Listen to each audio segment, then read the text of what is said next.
Hello everyone, welcome to Studygram channel. आइए देख रहे थे TST PST exam 2025 selection test और मॉक टेस्ट 10 देखेंगे, जिनमें से हम कुछ कल जो है 110 प्रश्न कर लिए, तो उसके आगे का जो शेष प्रश्न बाकी रहेगा उसको हम इस वीडियो में पूरा करेंगे। तो इनमें हम कुछ हिंदी व्याकरण और हिंदी साहित्य और संस्कृत साहित्य के जो है प्रश्नों को देखने वाले हैं। तो आइए जो अपने प्रश्नों की तरफ बढ़ते हैं। तो हमने कुल 110 प्रश्नों को किए थे। आज उसके जो आगे का जो शेष प्रश्न है उसको हम इस वीडियो में देखेंगे। तो 111 प्रश्न पूछता है कि सबंग श्लेष अलंकार के भेद बताना है कि कितने होते हैं। सबंग श्लेष यानी श्लेष अलंकार का ही ये प्रकार है सबंग श्लेष। तो इसमें जो प्रकार भेद कितने हैं सबंग श्लेष के, तो इसके जो प्रकार होते हैं सबंग श्लेष के वो होते हैं 8, यानी कि ऑप्शन सी बिल्कुल सही। यानी सबंग श्लेष के जो अलंकार होते हैं वो कुल 8 प्रकार के होते हैं। बोल सकते हैं वो 8 कौन कौन से होते थे कि वर्ण श्लेष होता है, पद श्लेष, लिंग श्लेष, भाषा श्लेष, प्रकृति श्लेष, प्रत्यय श्लेष और विभक्ति और वचन श्लेष। तो इस तरह से कुल 8 प्रकार के जो है सबंग श्लेष का प्रयोग होता है। आगे देखते हैं 112 प्रश्न है कि अध धातु से लिट लकार। अभी लिट लकार के बारे में पूछ रहा है, न कोई लट, न कोई लोट, न कोई लंग लकार है, बल्कि एक लिट अलग प्रकार का लकार के बारे में पूछा है कि अध धातु में जो लिट लकार है वो प्रथम पुरुष एकवचन रूप किस तरह बन सकता है।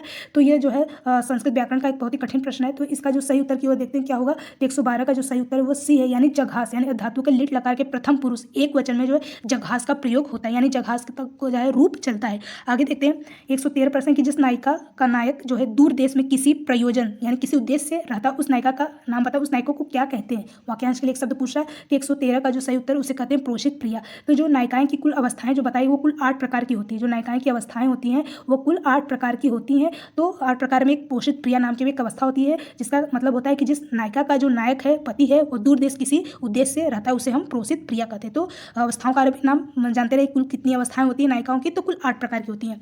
तो कितनी होती है, 8 प्रकार के नाम जानते रहेगा। आगे देखते हैं 114 प्रश्न है कि कौन सा शब्द जो है संस्कृत में अशुद्ध रूप से लिखा गया है। तो अशुद्ध रूप से कौन सा लिखा गया है, तो इसमें देख लेते हैं शुद्ध क्या क्या लग रहा है। तो इसमें जो शशांक वो बिल्कुल शुद्ध रूप से लिखा गया है, भुजंग भी सही लिखा गया, कलंक भी सही लिखा, किंतु जो मयंक है यह बिल्कुल गलत है। मयंक पे जो अनुस्वार लगेगा वो म पे लगेगा, न कि य पे लगेगा। तो इस तरह से इसमें संस्कृत में अशुद्ध जो है ए वाला है, तो इसमें अशुद्धि पूछा तो ए वाला उत्तर सही होगा। आगे देखते हैं 114 हो गया। 115 है, एक श्लोक के बारे में पूछा है कि हत्यद्यम संप्रति हेतुश्च सुभश्च पूर्व चरितम कृत शुभे शरीर भाजाम भवदीय दर्शनम व्यनक्तिम काल तृतीय योग्यताम। इस पद का कथन पूछा है कि यह जो श्लोक का जो कथन है वो किससे लिया गया है। ये संस्कृत साहित्य का प्रश्न है। तो शिशुपाल वध नारद से, नल चंपू जो है नल से, शिशुपाल वध के श्री कृष्ण या कादम्बरी बाणभट्ट से। तो इसका जो 115 का जो सही उत्तर वो क्या होगा, तो 115 का सही उत्तर वो ए वाला होगा, यानी कि यह जो श्लोक है वो शिशुपाल वध के नारद द्वारा ये जो है कथन बोला गया है। यानी कहते हैं कि जो प्रस्तुत श्लोक है यह महाकवि माघ, यानी शिशुपाल वध को लिखने वाले कौन है,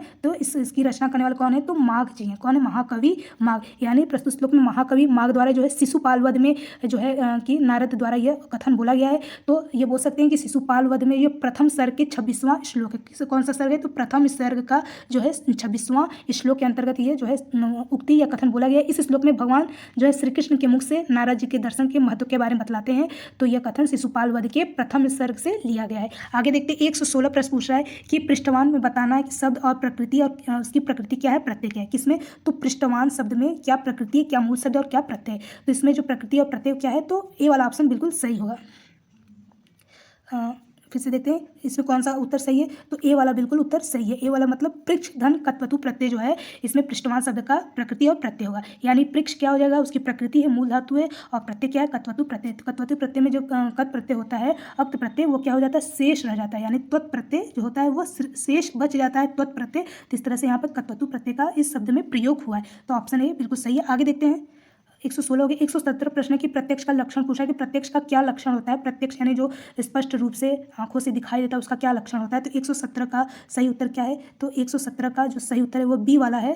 बी वाला मतलब कि क्या है, बी वाला मतलब साक्षात्कारी प्रमाणकरणम प्रत्यक्षम। यानी बोल सकते हैं कि तर्क भाषा में जो इसका प्रमाण देने वाले वो कौन है, तो आचार्य केशव मिश्र। यानी इसका जो प्रमाण देने वाले कौन है, तो इनका नाम आता है आचार्य केशव मिश्र द्वारा ये जो है प्रमाण देते हैं। आचार्य केशव मिश्र द्वारा ये जो है प्रमाण देते हैं तर्क भाषा के अंतर्गत।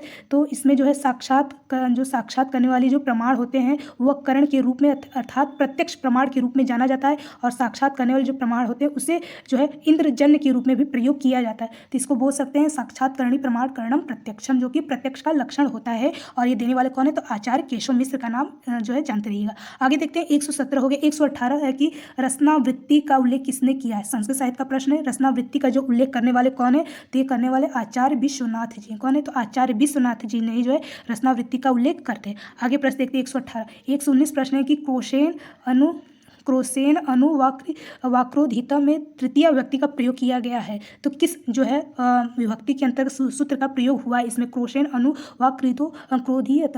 तो इसमें जो 119 का सही उत्तर देखेंगे तो डी वाला है, यानी इसमें जो है अपवर्गीय तृतीय सूत्र से इसका जो है श्लोक का यानी इस उक्ति का प्रयोग किया गया।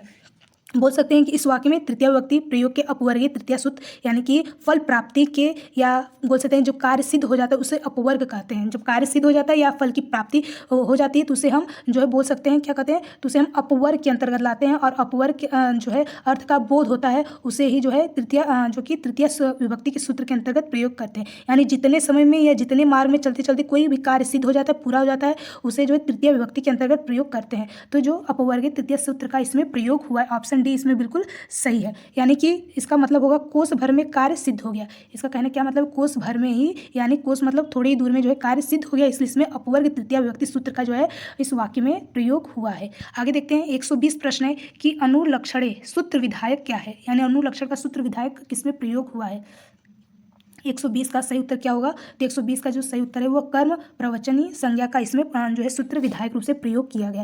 यानी कि जब किसी विशेष हेतु को लक्षित करना होता है तब करना होता है तभी जो है अनुकर्म वचनी का प्रयोग होता है। अर्थात कह सकते हैं कि जब हो जाता है यानी कार्य पूरा होता है, यानी जब समाप्त हो जाता है तो फिर वृष्टि होने लगती है, वर्षा होती है, क्योंकि जब तक जप नहीं होगा तब तक जो वृष्टि नहीं होती। तो अनुलक्षण सूत्र विधायक में जो है कर्म प्रवचनी संज्ञा का जो है विधायक प्रयोग हुआ है। तो 120 का ए वाला उत्तर सही है। आगे देखते हैं भाषा विज्ञान के अग्रस्वरों के उच्चारण में जिह्वा की 4 कोटियां में कौन सी नहीं आती है। भाषा विज्ञान से प्रश्न पूछा गया है संस्कृत व्याकरण में कि भाषा विज्ञान में जो आगे के स्वर होते हैं उसके उच्चारण में जिह्वा की 4 कोटियों में कौन सा नहीं है इसमें। तो 121 का जो नहीं है वो कौन सा है, तो डी वाला नहीं, यानी निम्नोच्च जो है वह अग्रस्वर के मतलब 4 कोटियों में इसका प्रयोग नहीं होता निम्नोच्च का। यानी कि भाषा विज्ञान में अग्रस्वरों में उच्चारण में जिह्वा की 4 कोटियां होती हैं, जिनमें से सबसे जिह्वा की उच्चतम स्थिति रहती है, फिर जिह्वा की उच्च की मध्य स्थिति रहती है, फिर जिह्वा की निम्न स्थिति रहती है, और जिह्वा की निम्नतम रहती है, न कि निम्नोच्च रहती है। तो निम्नतम जो है उसकी कोटियों के अंतर्गत प्रयोग होता है।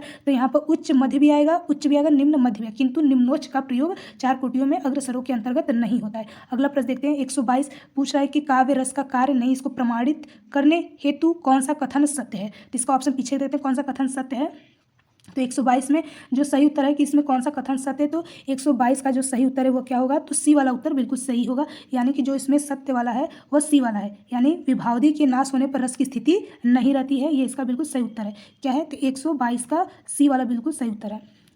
विभावधि के नाश होने पर रस की स्थिति नहीं रहती है, या इसका परिभाषा है कि रस विभाव अनुभाव चारि संयोगादृश निष्पत्ति, यानी रस विभाव अनुभाव व्यवचारी से भाव के निष्पन्न होने से रस की उत्पत्ति होती है। ये बात सही है। लौकिक कारणों से समान रस कारण भी होते हैं, सहृदय हृदय में रस के पहले से ही विद्यमान रहता है। तो ये जो है रस के बारे में जो तीनों बातें बिल्कुल सही है, किंतु सी वाला जो है उसके बारे में बिल्कुल कथन जो असत्य, यानी विभाव के नाश होने पर रस की स्थिति नहीं रहती है, तो ये बातें जो है बिल्कुल गलत है। सी वाला उत्तर क्या है, गलत है, यानी इसी का उत्तर जो है सही होगा। अगला प्रश्न 24 है 123 है कि समस्त वस्तु विषयक तथा एक देश विवर्ती में क्या भेद होता है। तो 123 का सही उत्तर क्या है, तो सी वाला, यानी सांग रूपक का जो प्रयोग होता है। रूपक के भेद होते हैं सांग रूपक, तो वही पूछा कि सांग रूपक का जो है प्रयोग हुआ, यानी समस्त वस्तु विषयक में एक देश विवर्ती जिसमें रूपक के समस्त उपमेय तथा उपमान शब्दों का प्रतिपादन करते हैं, और इसमें जो है समस्त वस्तु विषयक सांग रूपक का प्रयोग होता है, जहाँ कुछ प्रतिपाद या कुछ अर्थ जो प्रयोग के रूप में लाए जाते हैं। तो इस तरह से समस्त वस्तु विषयक में जो है सांग रूपक का प्रयोग हुआ है। आगे देखते हैं 124 के सांख्य दर्शन में क्या कहा गया, अद्वैतवादी कहा गया सांख्य दर्शन को, द्वैताद्वैतवादी, त्रैतावादी या द्वैतवादी। तो सांख्य दर्शन को क्या कहा गया, तो इसको द्वैतवादी कहा गया। सांख्य दर्शन में जो द्वैतवादी का प्रयोग होता है, क्योंकि सांख्य दर्शन में 2 तत्वों की जो है सत्ता यानी शासन स्वीकार होती है। इस दर्शन का एक तत्व होता है प्रकृति और दूसरा तत्व होता है पुरुष। तो 2 द्वैतवादी कितने होते हैं, 2 होते हैं। तो एक तत्व के बारे में क्या बतलाया गया है कि एक तत्व जो प्रकृति होता है और दूसरा तत्व होता है पुरुष। एक तत्व क्या होता है, प्रकृति, और दूसरा तत्व होता है पुरुष। तो इस तरह से 2 तत्वों का इसमें प्रयोग होता है, और इन्हीं दोनों तत्वों के संयोग से ही जो सृष्टि का विकास होता है। तो सांख्य दर्शन में द्वैतवादी का प्रयोग होता है। आगे देखते हैं 125 प्रश्न, अंतिम प्रश्न है कि क्री धातु से लट लकार प्रथम पुरुष एक वचन में किस तरह से इसका रूप बनेगा। क्री धातु पूछ रहा है, क्री मतलब क्रिया, मतलब खेलने के लिए प्रयोग होता है, क्रीडति वाला। तो लट लकार यानी वर्तमान काल का प्रथम पुरुष एक वचन का रूप किस तरह से बनेगा। तो 125 का ये मतलब धातु रूप के बारे में पूछ रहा है। तो 125 का जो सही उत्तर है वो बी वाला सही है। बी वाला मतलब कि बी वाला मतलब क्या हो जाएगा, क्रीडति। क्या हो जाएगा, क्रीडति जो है कृत धातु का लट लगा प्रथम पुरुष एक वचन है, क्रीडति, क्रीडता, क्रीडंती, यानी कृत धातु में लट लगा प्रथम पुरुष के रूप में क्रीडति रूप बनता है, तो होता है क्रीडति, क्रीडता, क्रीडंती, यानी क्रीडति मतलब होता है खेलने के लिए, तो ये इसमें खेलने के लिए प्रयोग होता है कृत धातु का, तो इसमें 125 का बी वाला उत्तर बिल्कुल सही है। तो चलिए आज हमने कुल 125 प्रश्नों को इस मतलब मॉक टेस्ट में हमने कंप्लीट किया। आगे जो है कुछ ऐसे ही मॉक टेस्ट नेक्स्ट वीडियो में देखेंगे, तब तक के लिए जय हिंद।